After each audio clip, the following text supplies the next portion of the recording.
ಮಳೆ ಬರುತ್ತಾ, ಬಿಸಿಲಿರುತ್ತಾ, ಬರಗಾಲ ಬರುತ್ತಾ, ಸುಗ್ಗಿ ಸಿಗುತ್ತಾ, ಏನು ಸಿಗುತ್ತೆ? ಈ ಕುರಿತಂತೆ ಹವಾಮಾನ ಇಲಾಖೆ ಏನು ಹೇಳಿದೆ ನೋಡೋಣ. ಒಂದು ಬಿಗ್ ಬ್ರೇಕಿಂಗ್ ನ್ಯೂಸ್.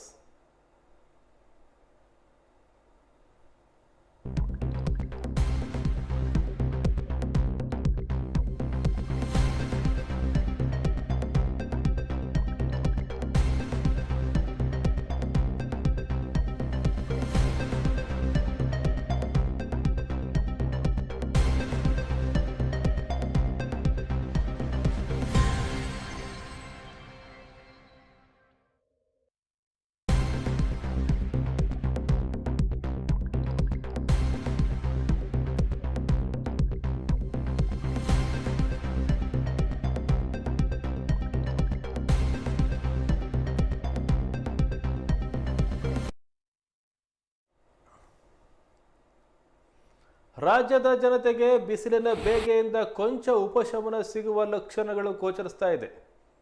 ಭಾರತೀಯ ಹವಾಮಾನ ಇಲಾಖೆ ನೀಡಿರುವ ಮುನ್ಸೂಚನೆಯಂತೆ ಮುಂದಿನ 3 ದಿನಗಳ ಕಾಲ ಕರ್ನಾಟಕದ ವಿವಿಧ ಜಿಲ್ಲೆಗಳಲ್ಲಿ ಗುಡುಗು ಮಿಂಚು ಸಹಿತ ಮಳೆಯಾಗುವ ಸಾಧ್ಯತೆ ಇದೆ.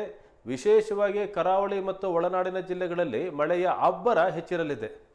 ಮುನ್ನೆಚ್ಚರಿಕೆ ವಹಿಸುವಂತೆ ಹವಾಮಾನ ಇಲಾಖೆ ಸೂಚಿಸಿದೆ. ಹವಾಮಾನ ಇಲಾಖೆಯ ವರದಿಯ ಪ್ರಕಾರ ಕರಾವಳಿ ಜಿಲ್ಲೆಗಳಾದ ದಕ್ಷಿಣ ಕನ್ನಡ, ಉಡುಪಿ ಮತ್ತು ಉತ್ತರ ಕನ್ನಡ ಜಿಲ್ಲೆಗಳಲ್ಲಿ ಮುಂದಿನ 48 ಗಂಟೆಗಳ ಕಾಲ ಸಾಧಾರಣ ಮಳೆಯಾಗುವ ಸಾಧ್ಯತೆ ಇದೆ. ದಕ್ಷಿಣ ಒಳನಾಡಿನ ಶಿವಮೊಗ್ಗ, ಚಿಕ್ಕಮಗಳೂರು, ಕೊಡಗು, ಹಾಸನ, ಮೈಸೂರು ಮತ್ತು ಮಂಡ್ಯ ಜಿಲ್ಲೆಗಳಲ್ಲಿ ಮೇ 8 ಮತ್ತು 9ರಂದು ಗುಡುಗು ಸಹಿತ ಮಳೆಯಾಗಲಿದೆ ಅಂತ ಅಂದಾಜಿಸಲಾಗಿದೆ. ಉತ್ತರ ಒಳನಾಡಿನ ಧಾರವಾಡ, ಗದಗ ಮತ್ತು ಹಾವೇರಿ ಜಿಲ್ಲೆಗಳ ಕೆಲವು ಭಾಗಗಳಲ್ಲಿ ಮೇ 8ರಂದು ಭಾರೀ ಮಳೆಯ ಮುನ್ನೆಚ್ಚರಿಕೆ ನೀಡಲಾಗಿದೆ.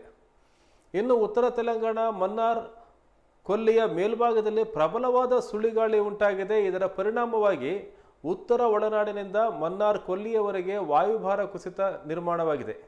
ಈ ಹವಾಮಾನ ವೈಪರೀತ್ಯದ ಪ್ರಭಾವದಿಂದ ಅರಬ್ಬಿ ಸಮುದ್ರದಿಂದ ತೇವಾಂಶಭರಿತ ತಂಪಾದ ಗಾಳಿ ರಾಜ್ಯಾದ್ಯಂತ ಬೀಸ್ತಾ ಇದ್ದು ಕರ್ನಾಟಕದಾದ್ಯಂತ ಮಳೆಯ ವಾತಾವರಣ ಸೃಷ್ಟಿಯಾಗಿದೆ.